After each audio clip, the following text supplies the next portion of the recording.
பிதா குமாரன் பரிசுத்தாவின் திருப்பெயரிலே ஆமென். ஜெபம் பண்ண கடவோம். நேற்றும் இன்றும் என்றும் மாறாதிருக்க எங்கள் நல்ல ஆண்டவரே, அன்பின் பிதாவே, இந்த மகிழ்ச்சியான பரிசுத்தமான ஓய்வு நாளின் காலை வேளைக்காக உமக்கு நன்றிகளை படைக்கின்றோம். எங்களையும் எல்லா படைப்புகளையும் நீரை கரம் பிடித்து நடத்துகின்றீர்.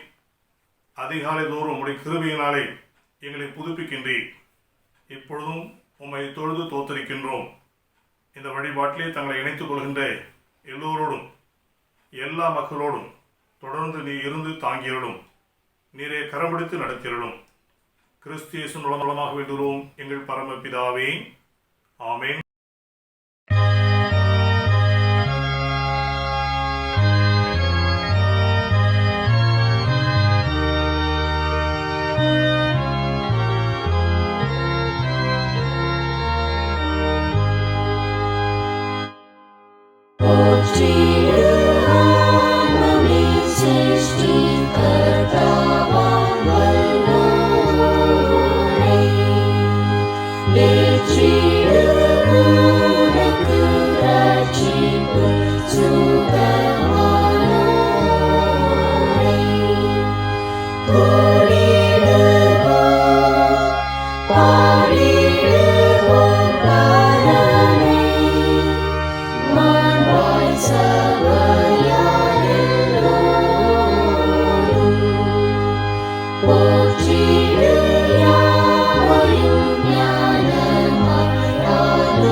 தெரிந்து கொள்ளப்பட்ட முதலாவது வேத பாடம் நீதிமொழிகள் 8வது அதிகாரம் வசனங்கள் 22 முதல் 31 வரை.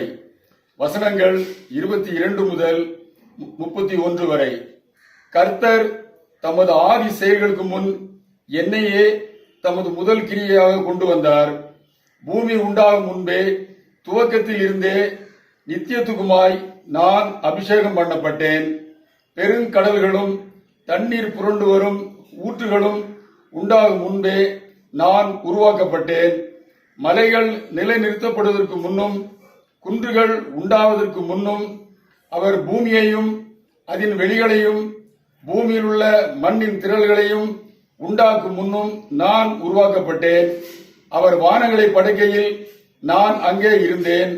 ஆழ்கடலின் தொடுவானத்தை குறிக்கையிலும் உயரத்தில் மேகங்களை ஏற்படுத்தி கடல்களின் ஊற்றுகளை பாதுகாப்பாக வைக்கையிலும் கடலின் தண்ணீர் தன் கரையை விட்டு மீறாதபடிக்கு அதற்கு எல்லையை கட்டளையிட்டு பூமியின் கடைக்கால்களை குறிக்கையிலும் நான் அவர் அருகே கைவிரிஞனாய் இருந்தேன்.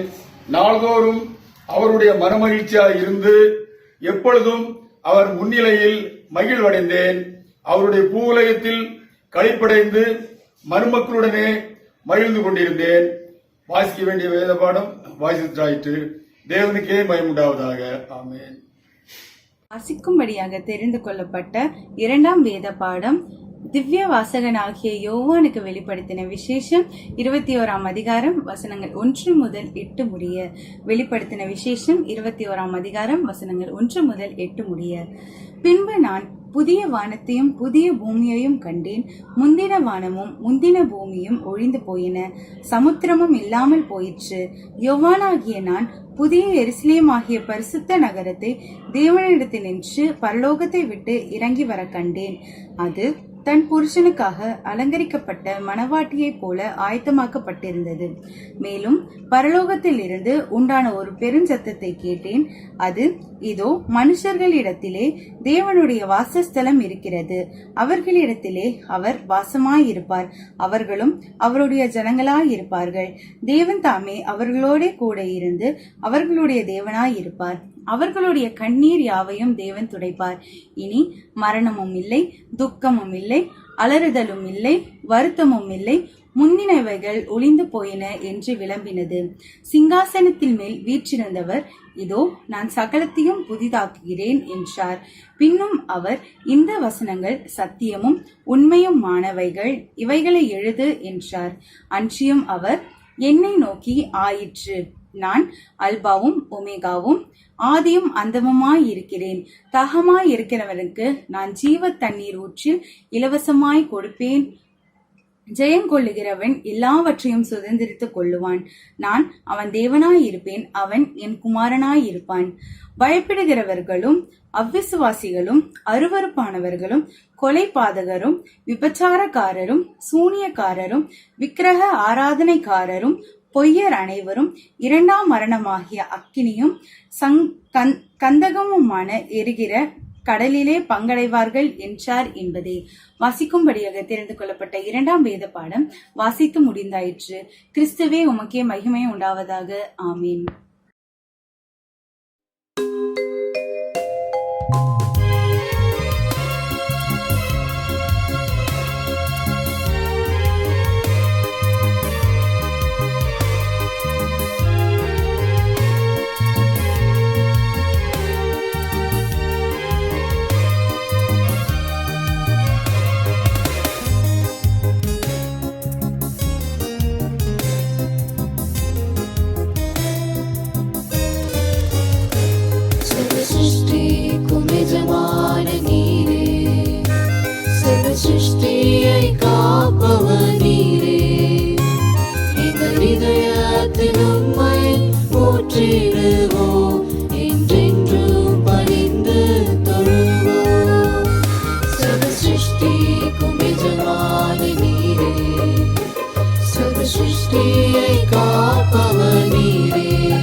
வாசிக்கும்படி தெரிந்து கொள்ளப்பட்ட வேத வாக்கியம் லூக்கா 8ஆம் அதிகாரம் வசனங்கள் 22 தொடங்கி 25 வரை. லூக்கா 8:22 தொடங்கி 25 வரை. பின்பு ஒரு நாள் அவர் தமது சீஷரோடு கூட படவில் ஏறி கடலின் அக்கறைக்கு போவோம் வாருங்கள் என்றார். அப்படியே புறப்பட்டு போனார்கள். படகு ஓடுகையில் அவர் நித்திரையாயிருந்தார். அப்பொழுது கடலிலே சுழல் காற்று உண்டானதனால் அவர்கள் மோச அடையத்தக்கதாக படவில் ஜலம் நிறைந்தது. அவர்கள் அவரிடத்தில் வந்து, ஐயரே ஐயரே, மடிந்து போகிறோம் என்று அவரை எழுப்பினார்கள். அவர் எழுந்து காற்றையும் ஜலத்தையும் கொந்தளிப்பையும் அதட்டினார்.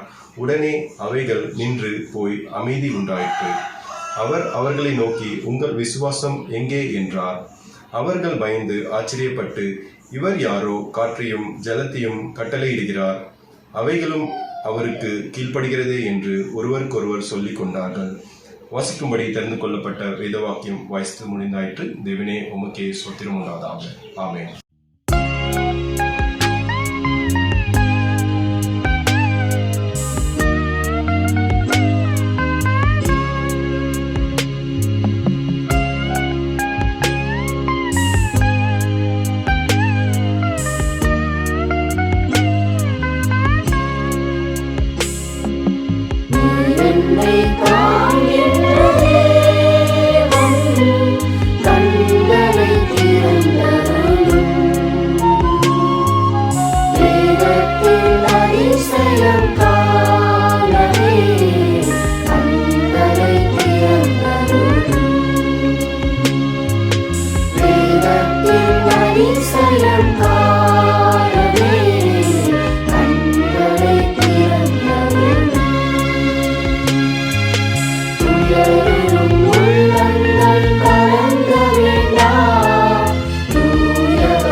அன்பானவர்களே, என்றும் உயிரோடு இருக்கின்ற மரித்து உயிர்த்தெழும்பிய நம்முடைய ஆண்டவர் கிறிஸ்து இயேசுவின் திருப்பெயரில் அன்போடு வாழ்த்துகின்றேன். கடவுளுடைய பெரிதான கிருபையினாலே இந்த பரிசுத்த ஓய்வு நாளை நாம் பெற்றிருக்கின்றோம். இந்த நாள் நம்முடைய தென்னிந்திய திருச்சபையின் ஒழுங்கின்படி சுற்றுப்புற சூழல் ஞாயிறாக அனுசரிக்கப்படுகிறது. This Sunday is celebrated as Environmental Sunday. சுற்றுப்புற சூழல் என்பது நமக்கு அருகாமையில் இருக்கின்ற பகுதியில் உள்ளடங்கியது மட்டுமல்ல. Not merely our neighborhood. மாறாக அண்ட சராசரங்கள் அனைத்தையும் உள்ளடக்கிய ஒரு பார்வை. நம்முடைய விசுவாச அறிக்கையிலே, குறிப்பாக நிசையா விசுவாச பிரமாணத்திலே நாம் அழகாக குறிப்பிடுவோம், காணப்படுகின்றவர்கள் காணப்படாதவர்கள். எனவே கடவுள் படைத்த எல்லா ஜீவராசிகள், உயிரில்லாத மற்ற எல்லா படைப்புகள் அனைத்தையும் இணைத்துதான் இந்த நாளில் நாம் இன்றைய சிந்தனை நாம் ஏறெடுக்க இறைவன் நம்மை அன்போடு அழைத்திருக்கின்றார். எனவேதான் இன்றைய தியானத்தின் செம்பொருளாக படைப்புகள் கடவுளின் மகிமையை வெளிப்படுத்துகின்றன என்பதை சிந்திக்க நாம் அழைக்கப்பட்டிருக்கின்றோம். For our morning reflection today, the theme given is The whole creation proclaims the glory of God. மகிமை உமக்கென்றோ, மாட்சிமை உமக்கென்றோ. அழகான பாடல் நாம் அறிந்திருக்கின்றோம். மகிமை என்பது கடவுளுக்கே உரிய ஒன்று. தமிழிலே தூய மொழிபெயர்ப்பாக மாட்சி என்றும் நாம் இதை குறிப்பிடலாம். தெய்வ புலவர் திருவள்ளுவர் அறத்துப்பாலிலே இந்த மாட்சி என்ற பதத்தை மனைமாட்சி என்ற சூழலிலே அழகாக வெளிப்பட திருவள்ளுவர் மாட்சியை பற்றி குறிப்பிடுகின்றனர். இல்லற வாழ்வோடு இணைத்து மனைமாட்சி என்று குறிப்பிடுவார். மங்களம் என்ற மனைமாட்சி. மாட்சி என்பது இல்லற குடும்ப வாழ்வுக்கு மிக பொருத்தமான ஒன்றாக அவர் குறிப்பிடுகின்றார். இந்திய சூழலிலே இறை குடும்பமாக எல்லா உயிரினங்களையும், எல்லா படைப்புகள் அனைத்துமே கடவுளின் மாட்சியை, கடவுளின் மகிமையை வெளிப்படுத்துகின்றன என்ற சிந்தையை நாம் புதுப்பித்துக் கொள்ளவே இறைவன் இந்த நல்ல வாய்ப்பை தந்திருக்கின்றார். அண்ட சராசரம் என்று சொல்லுகிற பொழுது தமிழே ஐம்பூதம் என்ற ஒரு பதத்தை பயன்படுத்துகின்றோம். உண்மையிலே அது ஐம்பூதங்கள் அல்ல, ஐம்பெரும் ஆசீர்வாதங்கள். 5 great resources of God's blessing in nature. நிலம், நீர், காற்று, நெருப்பு, ஆகாயம். இந்த ஐந்து சார்ந்த எல்லா உயிரினங்களும் இணைந்து கடவுளுடைய மகிமையை அறிவிக்கின்றன. கடவுளே மகிமைக்குரியவர். நம்முடைய தினசரி குடும்ப ஜெபத்திற்காக நம்முடைய ஆண்டவர் கற்பித்து தருகின்ற பொழுது ராஜ்யமும் வல்லமையும் மகிமையும் உமக்கே என்று கடவுள் நோக்கி ஜெபிக்க நமக்கு கற்றுத் தந்திருக்கின்றார். நாம் மட்டுமல்ல, எல்லா ஜீவராசிகளும் படைப்புகளும் கடவுளுடைய சிறப்பை, கடவுளுடைய எல்லா பண்புகளை வெளிப்படுத்துகின்றன. அண்மையிலே 2 நிகழ்வுகளை குறித்து நான் கேள்விப்பட்டேன், நீங்களும் அறிவீர்கள். ஒன்று, ஆசிய நாடான கம்போடியா நாட்டிலே மெகாவா என்ற ஒரு ஆப்பிரிக்க வகையை சார்ந்த ஒரு எலி, அதற்கு ஐரோப்பிய நாடுகளில் ஒன்றான இங்கிலாந்து நாட்டவர் ஒரு தொண்டு நிறுவனம் அந்த ஆப்பிரிக்க கம்போடிய எலிக்கு ஒரு பெரும் பதக்கத்தை தந்திருக்கிறது, விருது. அந்த பயிற்றுவிக்கப்பட்ட எலி கம்போடியாவிலே கிட்டத்தட்ட 100க்கும் மேலான கன்னிவெடி குழிகளை கண்டறிந்து மனித உயிர்களை காப்பாற்றியிருக்கிறது. இறைவனின் மாட்சி உயிரை காப்பதிலே வெளிப்படுத்துகிறது. இந்த இறைவனின் மாட்சியை இந்த எலி வெளிப்படுத்தி இருக்கிறது. இதே விதமாக அண்மையிலே இன்னொரு செய்தி நான் கேள்வியுற்றேன். கொடைக்கானல் பகுதியிலே இந்த ஊரடங்கு காலங்களிலே மக்கள் அதிகமாக அங்கு நடமாடவில்லை. அதன் விளைவாக வன அலுவலர்கள் ஆச்சரியப்பட்டிருக்கின்றார்கள்.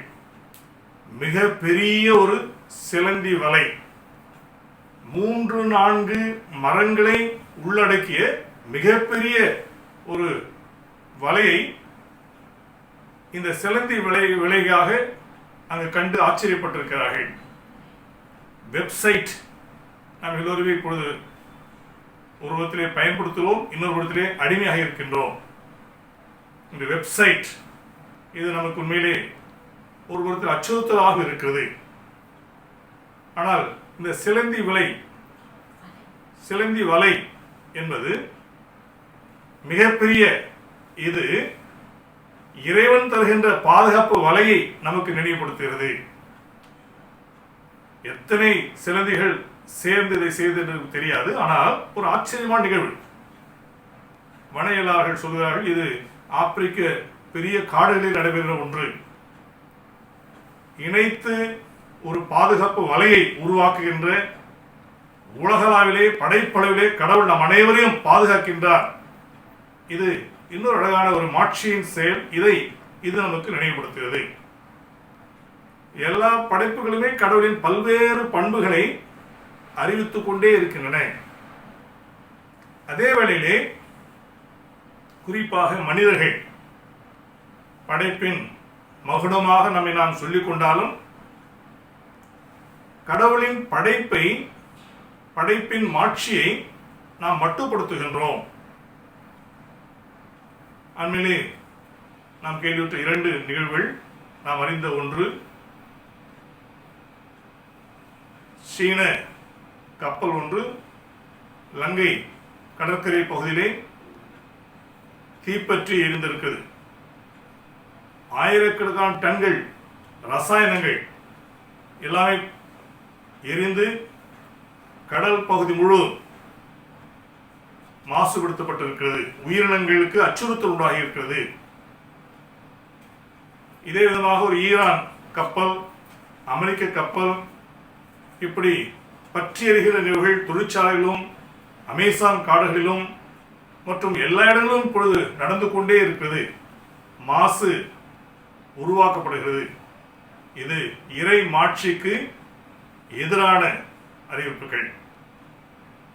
நாம் எல்லோரும் அறிந்திருக்கிறோம், இந்தியாவிலே இந்த 2021 ஆண்டு தொடங்கி 5-6 மாதங்களிலே 6-7 புயல்கள். நான் சிறுபிராயம் முதற்கொண்டே அநேக அறிந்த உண்மை, புயல் என்றாலே ஏதோ ஒரு காலத்திற்கு சில ஆண்டுகளுக்கு ஒன்றாக ஏற்படுகிற ஒன்று. ஆனால் இப்பொழுது 5 மாதத்தில் 6 புயல்கள். இதன் காரணம் என்ன? The global warming, flash flood, desertation, அநேக இயற்கையை, உயிரினங்களை, மனுக்குலத்தை அச்சுறுத்துகின்ற நிகழ்வுகள். இவைகள் நிச்சயமாக கடவுளின் மகிமையை வெளிப்படுத்தவில்லை. ஆனால் கடவுளுடைய உண்மையான ஏற்பாடு, மனிதர் உட்பட நாம் எல்லோருமே கடவுளின் சிறப்பை, மகிமையை, மாட்சியை நாம் தொடர்ந்து அறிவிக்க வேண்டும். கடவுள் தம்முடைய மகிமையை, தன்னுடைய மாட்சியை தாமாகவே அறிவிக்க விரும்புவர் அல்ல. கடவுள் தற்புகழ்ச்சியை நாடுகிறவர் அல்ல. ஆனால் நாம் கடவுளின் படைப்பாக, மனிதரும் மற்ற எல்லா உயிரினங்களும் கடவுளின் மாட்சியை தொடர்ந்து வெளிப்படுத்த அழைக்கப்படுகின்றோம். நாம் இயற்கையை, குறிப்பாக நம்முடைய திருமறை வார்த்தையின் பின்னணித்திலே பார்த்தோம் என்றால் இவைகள் ஏற்கனவே நடந்து கொண்டே இருக்கின்றன. இன்றைய திருமறை பகுதிகள் நீதிமொழிகள் 8:22 முதல் 31 வசனங்கள், சங்கீதம் 19:1 முதல் 14 வசனங்கள், வெளிப்படுத்து விசேஷம் 21:1 முதல் 8 வசனங்கள், தூய லூக்கா 8ஆம் அத்தியாயம் 22 முதல் 25 வசனங்கள். இந்த பகுதிகளை சார்ந்து எல்லா படைப்புகளோடு இணைந்து கடவுளின் மாட்சி எப்படி வெளிப்படுத்தப்படுகின்றன, அறிவிக்கப்படுகின்றன என்பதை நான் தியானிக்க உங்களை அன்போடு அழைக்கின்றேன். 3 நிலைகளில் நாம் கடவுளின் மாட்சியை பற்றிய அறிவிப்பை நாம் மீண்டும் உறுதிப்படுத்திக் கொள்ளலாம். முதல் உண்மை, கடவுளின் அன்புறவின் மாட்சி. கடவுளின் மாட்சி என்பது God's glory is in his love. கடவுளின் அன்பிலே, உறவு வலையிலே, பாதுகாப்பு வலையிலே, இரக்க செயல்முறையில்தான் கடவுளின் மாட்சி வெளிப்படுத்தப்படுகிறது. பொதுவாக நாம் கடவுளை பற்றி சொல்லுவோம் என்றால் சர்வ வல்லவர், சர்வ ஞானம் உள்ளவர், சர்வ காலத்துக்கு உரியவர் ஆம்னிபொட்டன்ட், ஆம்னிசைன்ஸ் என்றெல்லாம் நாம் சொல்லிக்கொண்டே நாம் பழக்கப்பட்டிருக்கின்றோம். கடவுளின் மாட்சிக்கு நேரடி முதல் அடிப்படை பண்பு என்னவென்றால் கடவுள் அன்பானவர். இன்றைய திருமறை பகுதியிலே கடவுளுடைய மாட்சி 4 பகுதியில் நாம் காணுகின்றோம். அன்பு உறவு அடிப்படையிலே நீதிமொழிகள் புத்தகத்திலே 8ஆம் அத்தியாயத்திலே கடவுளுடைய படைப்பை பின்னியம் வைத்து அங்கு சாலமோன் அங்கு எழுதுகின்றார். கடவுளின் செல்ல பிள்ளை என்ற ஒரு அழகான ஒரு குறிப்பை அங்கு அவர் வெளிப்படுத்துகின்றார். கடவுளுக்கு யார் செல்ல பிள்ளை? நீதிமொழிகள் 8:30 வாசித்தோம் என்றால் ஞானம், தெய்வ ஞானம், அது கடவுளின் செல்ல பிள்ளையாக தன்னை அறிவித்துக் கொள்கிறது. உண்மையிலே கடவுளின் செல்ல பிள்ளை யார் என்று கேட்டால் நிச்சயமாக யாரையும் ஒன்றை நாம் சுட்டி காட்ட முடியாது. எந்த உயிரினத்தையும் நாம் ஒன்றை சுட்டி காட்ட முடியாது. எல்லாமே கடவுளின் செல்ல பிள்ளைகள், எல்லாமே கடவுளுடைய அன்பின் வழியிலே இணைக்கப்பட்டவர்கள். கடவுள் ஒருவரையும் ஒருபோதும் தள்ளுவதில்லை, ஒதுக்குவதில்லை. நாம் எல்லோரையும் ஒன்றிணைக்கின்றனர். இயேசுவனுடைய பிரதான ஜெபம், நானும் பிதாவும் ஒன்றாக இருப்பது போல அவர்கள் எல்லோரும் ஒன்றாக, in one web, in union, in fellowship, நாம் எல்லோருமே ஒன்றிணைய கடவுள் நம்மை அன்போடு அழைக்கின்றார். எனவேதான் இந்த இடத்துல ஞானம் செல்ல பிள்ளை. சங்கீதத்திலே சங்கீதம் 19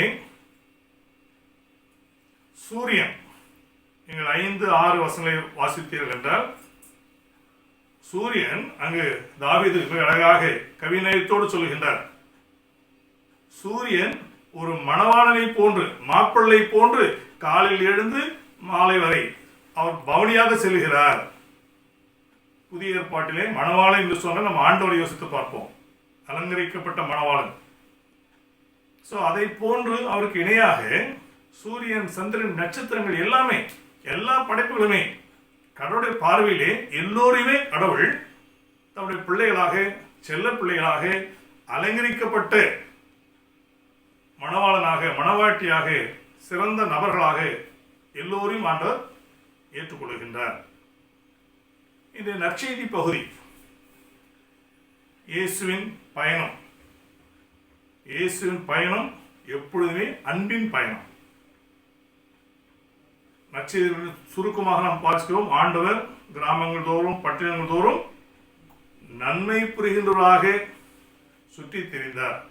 Whenever Jesus is on journey or travel, his move is always for love, for helping, doing good. அதிலே அவர் விழித்திருக்கிறாரா, தூங்குகிறார் என்பது பிரச்சனை இல்லை. இந்த படகு பயணத்திலே சீடர்கள் அலறுகின்றார்கள். அவங்க என்ன நினைக்கிறார்கள்? ஓ, இயேசு தூங்குகிறார், அவர் நித்திரையாக இருக்கிறார், அவர் கண்மூடி விட்டால் நமக்கு நன்மை கிடைக்காது, உயிர் பிழைக்காது என்றெல்லாம் அவர்கள் சந்தேகப்படுகிறார்கள். உண்மையிலே இஸ்ரவேலை காக்கிறவர் உறங்குவதும் இல்லை, தூங்குவதும் இல்லை. அவர் கண்களை மூடுவது போன்று தோற்றம் இருந்தாலும் ஆண்டு கண் எல்லார் மேலும் எப்பொழுதுமே இருக்கும். நான் ஸ்டாப் லவ். இங்கு உண்மையிலே இந்த நிகழ்வுகளை பார்க்கிறோம். என்ன பார்க்கிறோம்? இயேசுவானவர் காற்றோடும் கடலோடும் பேசுகிறார். இந்த நிகழ்ச்சியின் அற்புதம் என்ன? அங்கு சீடர்கள் சொல்லுகிறார்கள், என்ன இவர் சொல்ல காற்றும் கடலும் கீழ்ப்படுகிறதே. உண்மையில் நமக்கு யோசிப்பாங்க, ஒபீடியன்ஸ் இல்லை கீழ்ப்படுதல். யார் கீழ்ப்படிவார்கள்? 2 எதிர் துருவங்கள். ஒன்று அடிமைகள், வேலைக்காரர்கள். இன்னொரு இடத்திலே குழந்தைகள், பிள்ளைகள், நம்முடைய பிள்ளைகள். பிள்ளைகள் பெற்றோருக்கு கீழ்ப்படிவார்கள். அன்பு உறவிலே அடிமைகள், அன்புறவிலே கூலிக்காக. ஆனால் பிள்ளைகள் அன்புறவிலே கீழ்ப்படிவார்கள். கடலும் காற்றும் உண்மையிலே அங்கு ஒருவேளை மொழிபெயர்ப்பிலே அவர் அதட்டுகிறார் என்று இருக்கிறது. நான் நினைக்கிறேன் அது நாம் இன்னும் சற்று நல்ல முறையை நாம் பயன்படுத்தலாம். இயேசுவானவர் உண்மையிலே யாரையும் அதட்ட மாட்டார். மத்தேயு 8ஆம் அதிகாரத்திலே பார்த்தீர்கள் அத்தியாயத்திலே 2 அசுத்தாவிகள் பிடித்தவர்கள் 2 அங்கு கடற்கரை ஓரமாக வருகிறார்கள். இயேசு அங்கு கூட நீங்கள் பார்த்தீர்கள் மத்தேயு 8ஆம் அத்தியாயத்திலே அங்கு நாம் பார்க்கின்றோம் 32ஆம் வசனத்திலே எங்களை அந்த பன்றிகளுக்குள் துரத்திவிடும் என்று இயேசு அவர்கள் கேட்டபொழுது இயேசு சொல்லுகிறார், அங்கு வேதத்தில் காணுகின்றோம் மத்தேயு 8:32 போங்கள் என்றார். யாரை பார்த்து சொல்லுகிறார்? 2 அசுத்த ஆவிகள் பிடித்த நபர்களை பார்த்து, 2 பேய்களை பார்த்து ரொம்ப மரியாதையா போங்கள் என்று சொல்கிறார். இந்த காற்றும் கடலையும் பார்த்து நிச்சயமாக ஆண்டவர் அமைதியாக இருங்கள் என்று நிச்சயமாக அன்போடு சொல்கிறார். அவைகள் உடனடியாக கீழ்ப்படுகின்றன. இந்த கீழ்ப்படிதல் அவருடைய செய்தி என்னவென்றால், கடவுள் எல்லா ஜீவராசிகளும் அன்போடு தன்னுடைய பிள்ளைகளாக, செல்ல பிள்ளைகளாக ஞானத்தையும் சூரியனையும் சந்திரனையும் நட்சத்திரங்களையும் கடலையும் காற்றையும் நம்மையும் எல்லாரையும் அன்பு வலையிலே இணைத்திருக்க. எனவே அன்புதான் கடவுளின் மாட்சி. இரண்டாவதாக நாம் பார்க்கின்றோம் அயராத உழைப்பின் மாட்சி. God is a non-stop worker, always in action. நாம் யோசித்து பார்க்கலாம். இதுதான் இந்த சங்கீதத்திலே 19 வாசிக்கிறோம். யார் சூரியனை எழுப்பி விடுவது? யார் சூரியனை ஸ்டாப் என்று சொல்வது? ஸ்டாப் கிளாக் போன்று. யார் மரத்தை வளரு என்று சொல்வது? யார் நீரூற்றியை பார்த்து வா என்று சொல்வது? அலையை வா என்று அழைப்பது? காற்றை வீசியது? ஆட்டோமேட்டிக்கலி அனைத்துமே அழகாக இயங்கிக் கொண்டே இருக்கின்றன. பூமி இங்கு மிக அழகாக 3000 வருஷத்துக்கு முன்பாக சயின்டிபிக் ஃபேக்ட், புவி சக்கரம், a globe encircling and rotating on its own. இதெல்லாம் இப்பொழுதுதான் இருப்பது பெரிய ஸ்பேஸ் டெக்னாலஜி எல்லாம் சொல்கிறார்கள். அப்பொழுதே சொல்லிவிட்டார், பூமி தன்னைத்தானே சுற்றி கொண்டிருக்கு, இயங்கிக் கொண்டிருக்கிறது. பூமி மட்டுமல்ல, 5 பெரும் ஆசிரியர்களாக நாம் அழைக்கின்ற the 5 great forces அனைத்தும் இயங்கிக் கொண்டே இருக்கின்றன. மனுக்குளம் தொடர்ந்து இயக்க வேண்டிய நிலையிலே அழைக்கப்பட்டிருக்கின்றன. ஆனால் இன்று கடவுளின் இயக்கத்தை, இயற்கையின் இயக்கத்தை மனிதர்கள் தான் நிறுத்த பார்க்கின்றார்கள். நோவோடு கடவுள் உடன்படிக்கை செய்யும்போது சொல்லுகிறார், இனிமேல் எதுவே நிற்காது, தொடர்ந்து இயங்கும் என்றென்றும். கடவுள் இந்த இயக்கம், இது இயற்கை நமக்கு அழகாக வெளிப்படுத்துகிறது. இயற்கையிலே செயல்பாடுகள் தொடர்ந்து சென்று கொண்டே இருக்கின்றன. நிச்சயமாக உலகம் அழியாது, இயற்கை அழியாது, உயிர்கள் அழியாது. ஆனால் இன்று மனித செயல்பாடுகள் தான் இதை நிறுத்துகின்றன அல்லது அழிக்க முற்படுகின்றன என்பது இன்றைய வார்த்தை. என்டேஞ்சர்ட் ஸ்பீஷிஸ் என்று சொல்லுகின்றோம். தொடர்ந்து இயங்கிக் கொண்டே இருக்க வேண்டும். இந்த தொடர் இயக்கம் என்பதுதான் கடவுளுடைய மாட்சி. தானாக இயற்கையாக இரவும் பகலும் எல்லா கடவுளுடைய படைப்பின் செயல் தொடக்கத்தில் மட்டுமல்ல, தொடர்ந்து இயங்கிக் கொண்டே இருக்க கடவுள் மிக அழகாக நம்முடைய ஆன்மீக ரீதியிலே சொல்கிறோம். பரிசுத்த ஆண்டவர் வாக்கு கலங்காத பெருமூச்சுக்களோடு அல்லும் பகலும் நமக்காக ஜெபித்துக் கொண்டே இருக்க, அவரும் இயங்கிக் கொண்டே இருக்கின்றார். இயேசுவானவர் ஜெபித்துக் கொண்டே இருக்கின்றார். கடவுள் நம்மை தொடர்ந்து உலகத்தை நடத்துவதிலே, இயற்கையை பாதுகாப்பதிலே, இயற்கையை பராமரிப்பதிலே எல்லாவற்றுடைய செயல்பாட்டை வெளிப்படுத்துகின்றார். இது இரண்டாவது இறைவனுடைய மாட்சி.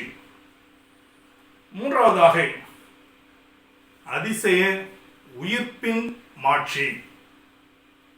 A wonderful resurrection spirit, that is the glory.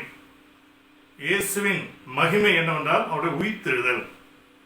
கடவுளின் மகிமை என்னவென்றால் ஆண்டவர் புத்துயிர் கொடுக்கின்றார். உயிர்த்தெழுதல், ரிசரக்ஷன், மரித்து மீண்டும் எழுவது என்பது இன்றளவிலே கூட அநேகரால் ஏற்றுக்கொள்ளப்படவில்லை. கிறிஸ்துவை எல்லோரும் ஏற்றுக்கொள்கிறார்கள், கிறிஸ்துவை எல்லோரும் ஏற்றுக்கொள்கிறார்கள், கிறிஸ்து பிறப்பை ஏற்றுக்கொள்கிறார்கள். ஆனால் உயிர்த்தெழுதலை இன்னும் முழுமையாக உலகம் நம்பவில்லை. பிறப்பது இயற்கை, மரிப்பது இயற்கை, ஆனால் உயிர் பெறுவது இயற்கை அல்ல, இயல்பானது அல்ல. உயிர் பெற முடியாது, மறு உயிர் பெற முடியாது, உயிர் தெழ முடியாது என்று இன்னும் அநேகம் சொல்லிக் கொண்டிருக்கிறார்கள். 2 நாட்களுக்கு முன்பாக ஒரு செய்தி ஒன்றை, பிபிசி நியூஸ் ஒன்றை நான் வாசித்தேன். அதிலே டெலாய்ட் ரோட்டிஃபர் என்று சொல்லுகின்ற ஒரு பல செல் உயிரினம் ஒன்று ரஷ்ய பனி படலத்தின் கீழே கிட்டத்தட்ட 24,000 ஆண்டுகளுக்கு முன் புதைந்த அந்த நுண்ணுயிர் இப்பொழுது மீண்டும் உயிர் பெற்றிருக்கிறது. There is life again. There is life again. There is a new life. இது கடவுளின் மாட்சி. கடவுள் மீண்டும் புது உயிர் கொடுக்கின்றார். இயேசு மிக அழகாக தன்னுடைய ஊழியத்திலே அதை மீண்டும் மீண்டும் அழகாக நினைத்தார். இயற்கை சுட்டி காட்டார். இதோ விதையை பாருங்கள், இது விதை மரிக்கிறது, அதோடு முடிந்து விடவில்லை. மரித்த அந்த விதை மீண்டுமாக செடியாக உயிர்க்கிறது. இந்த புதிய கண்டுபிடிப்பு 24,000 ஆண்டுகள் நம்முடைய குழந்தைகளுக்கு நன்றாக தெரியும். அவர்களுக்கு பிடித்த ஒரு நல்ல ஒரு ஆங்கில திரைப்படம் ஜுராசிக் பார்க். அநேக பல ஆண்டுகள், மில்லியன் ஆண்டுகளுக்கு முன்பாக அழிந்த அந்த உயிரினம் ஒரு கொசு, அதிலிருந்து மீண்டுமாக உயிர் பெற்று மீண்டும் உயிரோடு எழும்புகிறது. எனவே மறைவு, மரணம், மீண்டும் தோற்றம், உயிர்ப்பு. எனவேதான் இன்றைய சங்கீத பகுதியோடு மிக அழகாக தாவீது கவிநயத்தோடு அந்த அழகான காட்சியை வெளிப்படுத்துகிறார். பேசும் பறவை, பேசும் குரங்கு, இந்த வரிசையிலே பேசும் சூரியன், பேசும் சந்திரன், பேசும் படைப்புகள் என்று நாம் குறிப்பிடலாம். மிக அழகாக அங்கு நாம் பார்க்கிறோம். 3 அவைகளுக்கு பகலுக்கு பகல் வார்த்தைகளை பொழிகிறது, இரவுக்கு இரவு அறிவைத்திருக்கிறது. எல்லா படைப்புகளும், எல்லா ஜீவராசிகளும் கடவுளுடைய மாட்சியை பற்றி சொல்லிக்கொண்டே இருக்கின்றன. உதாரணமாக சூரியன், பேசும் சூரியன், அது மாலையிலே மறைகிறது, மீண்டும் என்ன சொல்கிறது? காலையில் நான் எழும்பி விட்டேன். மறைவு, மீண்டும் தோற்றம், மரணம், மீண்டும் உயிர்ப்பு. எனவே இன்றைய பகுதியில், குறிப்பாக நற்செய்தி பகுதியிலே, வெளிப்படுத்தும் செஷனும் நற்செய்தி பகுதியிலும் ஆண்டவர் புத்துயிர் தருகின்றார். பழையவைகள் ஒழிந்தன, எல்லாம் புதிதாயின. லூக்கா 15 நாம் நன்கறிந்த நல்ல ஒரு ஓமை, இயேசு சொன்ன ஓமை. அந்த தகப்பன் சொல்கிறார், என்னுடைய மகன், இளைய மகன் மரித்தான், மீண்டும் உயிர் பெற்றான், உயிர்த்தெழுந்தான். எனவே மரணமும் உயிர்த்தலும் கடவுளுடைய மாட்சியின் அடையாளங்கள். மனிதர்கள் மனம் திரும்புதல், புத்துயிர் பெறுகின்ற ஒரு அனுபவம். உயிர்கள் எல்லாம் புத்துயிரை நம்புகின்றன, ஆனால் மனிதர்கள் தான் மனம் மாறுவதில்லை. ஞானஸ்தானம், கிறிஸ்துவோடு நாம் மரிக்கின்றோம், கிறிஸ்துவோடு நாம் புது உயிர் பெறுகின்றோம். நம்முடைய மனம் திரும்புதல்கள் இன்றைய கொரோனா, இந்த சூழல் நிச்சயமாக புது உயிருக்கு, புது படைப்புக்கு, புது ஆரோக்கியத்துக்கு நம்மை அழைக்கிறது. நிச்சயம் புத்துயிர் உண்டு. There is a resurrection from this pandemic. அநேக மரணங்கள், அநேக இழப்புகள், அநேக அச்சுறுத்தல்கள், ஆனால் வாழ்வு உண்டு, புது வாழ்வு உண்டு. அது இறைவனின் மாட்சியின் வெளிப்பாடு. படைப்புகளோடு இணைந்து நாமும் சொல்ல வேண்டும். அன்பு உயிர் மாட்சி கடவுளுக்குரியது. அயராது செயல்படுகின்ற மாட்சி கடவுளுக்குரியது. அதிசய புத்துயிர் உயிர்ப்பின் மாட்சி கடவுளுக்குரியது. இந்த மாட்சியை நாம் இயற்கையோடு இணைந்து நாம் கொண்டாடுவோம். கடவுளுடைய மாட்சிக்கு சாட்சிகளாக நம்ம எல்லோரும் நம்மை அர்ப்பணிப்போம். கடவுள் நம்மையும் எல்லா உயிர்களையும் ஆண்டவரை ஆசீர்வதிப்பாராக. ஆமென். திருச்சபையாருக்கு திருமண அறிக்கை. நம்முடைய CSI சென்னை பேராயம் பம்மல் குருசேகரம் தூய பர்த்தலமேயு ஆலயத்தை சார்ந்த திருவாளர் டி ஜெபசீலன், திருமதி சுஜா பாக்கியராணி என்பவருடைய மணமகன் செல்வன் ஜே டேனியல் ஷரன் என்பவருக்கும்,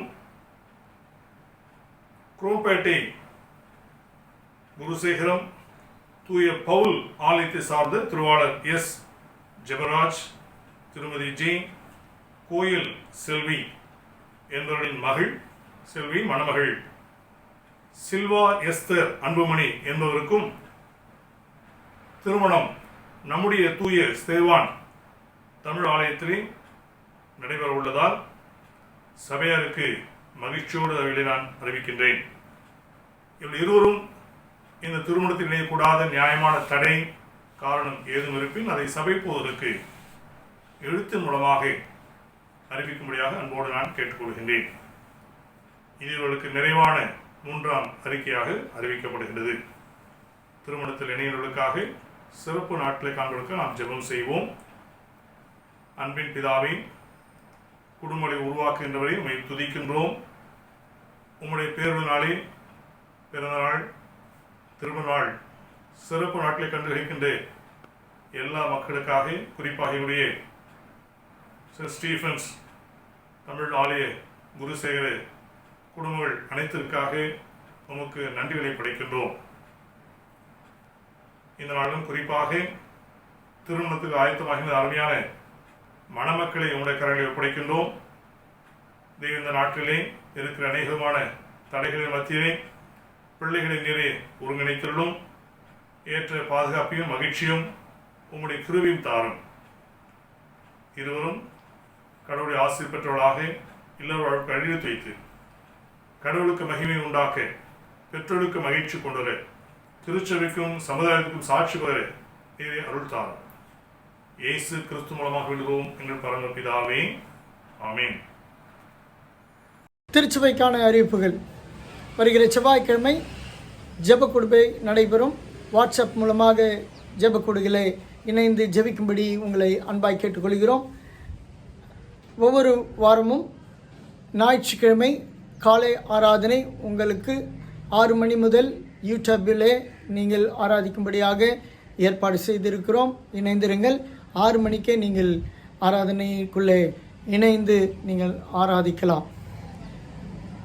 கடந்த வாரத்திலே அநேகர் உங்களுடைய சந்தாக்களை எங்களுக்கு கவர் மூலமாக காணிக்கை பெட்டியிலே படைத்த உங்கள் அனைவருக்கும் நன்றி தெரிவித்துக் கொள்கிறோம். அநேகர் ஆன்லைன் மூலமாக டிரான்ஸ்ஃபர் செய்திருக்கிறீர்கள். கர்த்தர் உங்களை ஆசீர்வதிப்பார். குறிப்பாக நீங்கள் அதை அனுப்பும் பொழுது, நீங்கள் அனுப்பின உடனே அதனுடைய ஸ்க்ரீன்ஷாட்டை எடுத்து எங்களுக்கு அனுப்புங்கள். அனுப்பின உடனே எந்த காரியத்திற்காக நீங்கள் செலுத்துகிறீர்கள் என்று எங்களுக்கு, யாருடைய பெயரிலே செலுத்துகிறீர்கள், அவங்களுடைய பெயரை மறக்காமல் எங்களுக்கு டைப் செய்து அனுப்புங்கள். அது மிகவும் பிரயோஜனமாக இருக்கும். அதற்கு பிற்பாடு நாங்கள் அதை உங்களுடைய காணிக்கை கவரிலே, காணிக்கை உரையிலே நாங்கள் எழுதுவதற்கு ஏதுவாக இருக்கும். கடந்த வாரத்தில் அநேகர் சுகம் பெற்று வீட்டிற்கு திரும்பி இருக்கிறார்கள். இவர்களுக்காக ஜெபித்த உங்கள் அனைவருக்கும் திருச்சபை சார்பாக நன்றியை தெரிவித்துக் கொள்கிறோம். மேலும் கடந்த திங்கட்கிழமை அன்று கர்த்தருக்குள் நித்திரையடைந்த பிரமீளா செல்வகுமாரி லெக்சன் அவர்களுக்காக, குடும்பத்திற்காக நீங்கள் ஜெபிக்கும்படி உங்களை அன்பாய் கேட்டுக்கொள்கிறோம். மேலும் வியாதியாய் உள்ளவர்களுக்காக ஜெபிப்போம். இந்த வாரத்திலே நாம் சுற்றுப்புற சூழ்நிலை கரிசனை வாரமாக நாம் அனுசரித்து கொண்டிருக்கிறோம். சுற்றுப்புறத்தை காக்க வேண்டியது நம்முடைய கடமையாக இருக்கிறது.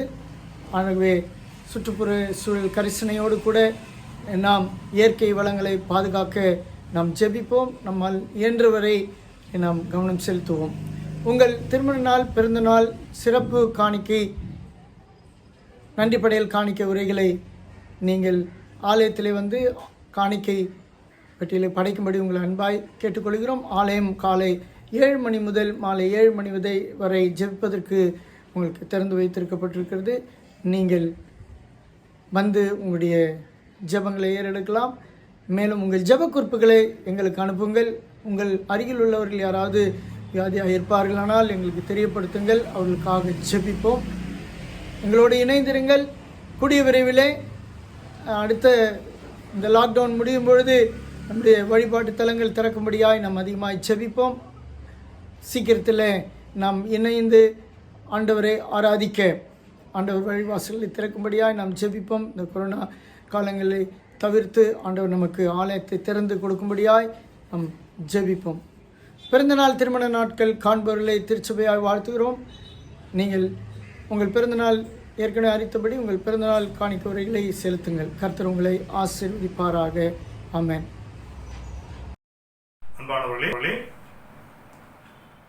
நம்முடைய அரசு அறிவிப்படி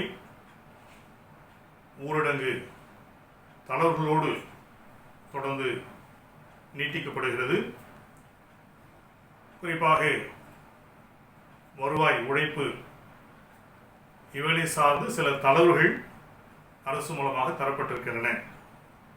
அதே வேளையிலே நாம் நம்முடைய கட்டுப்பாட்டிலே தளர்வுகளை நாம் காண்பிக்க வேண்டாம். வியாதி இன்னும் முழுமையாக நம்மை விட்டு போய்விடவில்லை. இன்னும் சில அச்சுறுத்தல்களும் நமக்கு இருக்குது. எனவே எந்த சூழலும் நாம் எதிர்கொண்டு இவளை நாம் ஜெயிக்க அழைக்கப்படுகிறோம். எனவே நம்முடைய அரசு எல்லா வழிகாட்டு நெறிமுறைகளையும் முழுமையாக நாம் எல்லோரும் பின்பற்றும்படியாக நான் அன்போடு கேட்டுக்கொள்கிறேன். முடிந்தவரை நீங்கள் வீட்டிலே இருங்கள். கை கழுவுதல், முகக்கவசம் போடுதல், தனிமனித இடைவெளி இவளை நீங்கள் முழுமையாக கடைபிடிக்கும்படியாக அன்போடு கேட்டுக்கொள்கின்றேன். ஆலயத்திற்கும் நீங்கள் முடிந்தவரை வருவதை, வெளியே செல்வதை நீங்கள் தவிர்க்கலாம். இதை நாம் கவனமாக இருப்போம். கடவுளுடைய கிருபையை நாம் உறுதிப்படுத்தி முழு ஆரோக்கியத்தை நம்முடைய குடும்பங்களிலும், நம்முடைய தமிழ்நாட்டிலும், இந்தியாவிலும், உலகளவிலும் நாம் உறுதிப்படுத்த கடவுள் நமக்கு உதவி செய்வாராக. நம்முடைய இந்த முடக்க காலங்களிலே திருச்சபையின் பணிகளை நாம் தொடர்வதற்குரிய நிதி ஆதாரம் சற்று குறைந்துள்ளது நாம் எல்லோருமே அறிவோம். உண்மையில் அது முழுமையாக முடக்கப்பட்டுள்ளது. இருப்பினும் அநேகர் உங்களால் இயன்ற முறையிலே காணிக்கைகளை, நன்றி படைகளை தந்து வருகிறீர்கள். கடவுளுக்கான நன்றிகளை எடுக்கிறோம். உங்களை நான் பாராட்டுகின்றேன். ஒருவேளை ஊரடங்கு நீட்டிக்க பெற்றாலும் மிக கவனமாக நீங்கள் திருச்சபை ஊழியங்களை தாங்குகின்ற பணியிலும் நீங்கள் சற்று ஆர்வத்தை வெளிப்படுத்தும்படியாக அன்போடு கேட்டுக்கொள்கிறேன். குறிப்பாக ஏழை எளியவர்களுக்கான மாதாந்திர உதவி நிதியளிப்பு தருகின்ற பணிகள் மற்றும் ஆலயத்துடைய அடிப்படை நிர்வாக தேவைகள், மின்சாரம் போன்ற பணிகளிலே நாம் நிதியை சார்ந்திருக்கின்றோம். இவைகளை நாம் ஒன்றாக சந்திப்பதற்கு உதவியாக நீங்கள் முடிந்தவரை இவ்விதமான பெரிய அச்சுறுத்தல் உங்களுக்கு ஏற்படாத வண்ணம் மிக கவனமாக நீங்கள் நேரத்தை பயன்படுத்தி இயன்றால் நீங்கள் ஆலயத்திலே இந்த காணிக்கைகளை படைப்பதற்கும் நீங்கள் ஆர்வத்தை காட்டும்படியாக அன்போடு கேட்டுக்கொள்கின்றேன். ஏற்கனவே செயலர் அறிவித்த வண்ணமாக, நீங்கள் அறிந்த வண்ணமாக ஆலயம் பகல் நேரங்களில் திறந்திருக்கும். நன்றி படைகள், காணிக்கை, நிதி அளிப்புகளை நீங்கள் தாராளமாக நீங்கள் செய்யலாம். கவனத்தோடும் ஜெபத்தோடும் நீங்கள் செயல்படும்படியாக அன்போடு கேட்டுக்கொள்கின்றேன். தொடர்ந்து கவனமாக இருப்போம், நம்பிக்கையோடு இருப்போம். கர்த்தருடைய மாட்சி தொடர்ந்து நம்மாலும் இயற்கையாலும் அறிவிக்கப்பட நாம் நம்மை அர்ப்பணிப்போம். ஜெபம் செய்வோம்.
ஜெபம் பண்ண கடவோம்.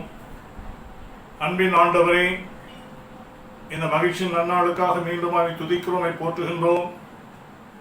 படைப்படைத்தும் நீர் உருவாக்கி தொடர்ந்து பராமரித்து வருகின்றீர்.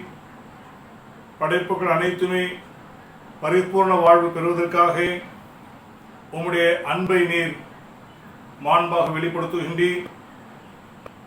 தொடர்ந்து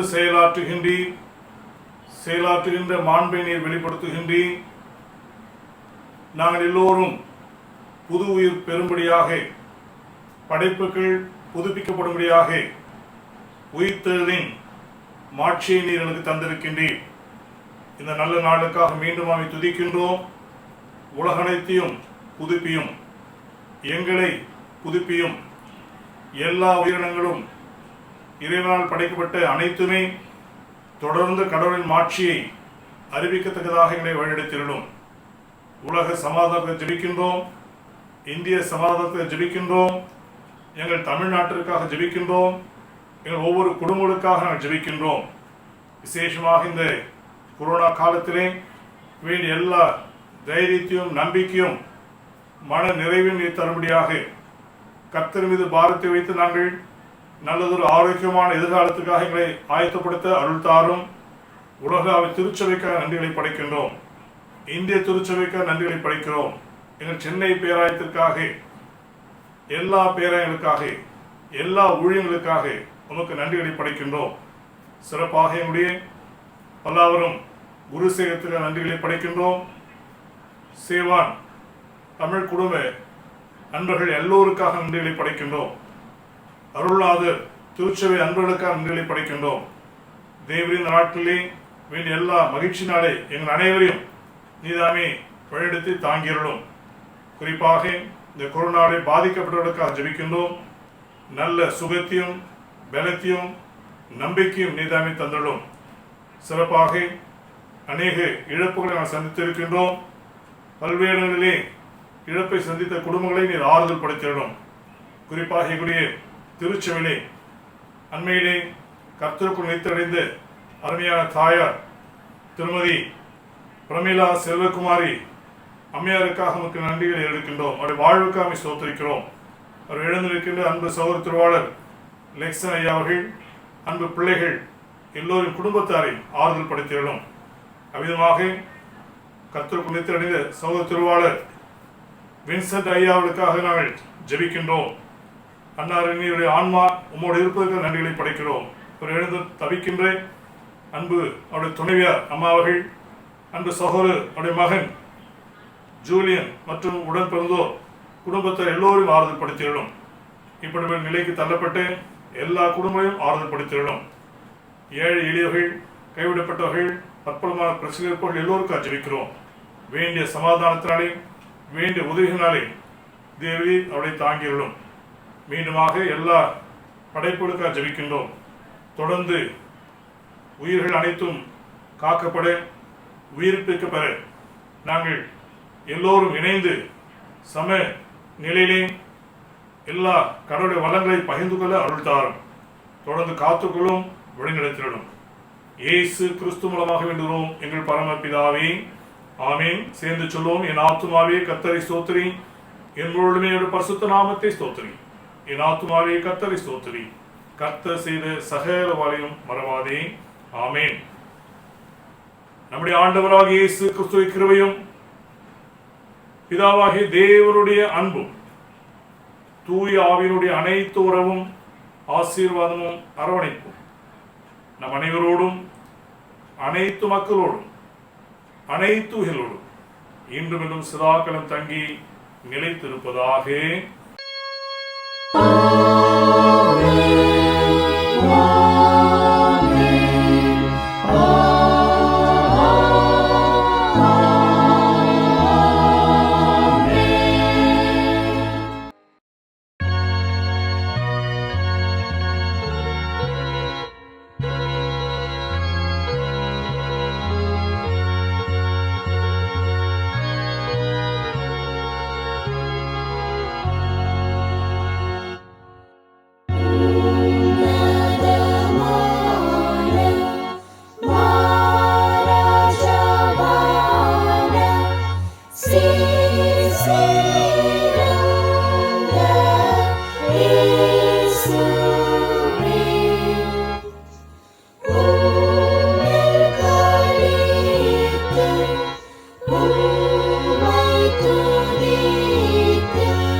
கர்த்தரோடு இருப்பாராக. கர்த்தருடைய சமாதானம் நம்மோடும் எல்லா படைப்புகளோடும் எப்பொழுதும் நிலைத்திருப்பதாக. ஆமென், ஆமென்.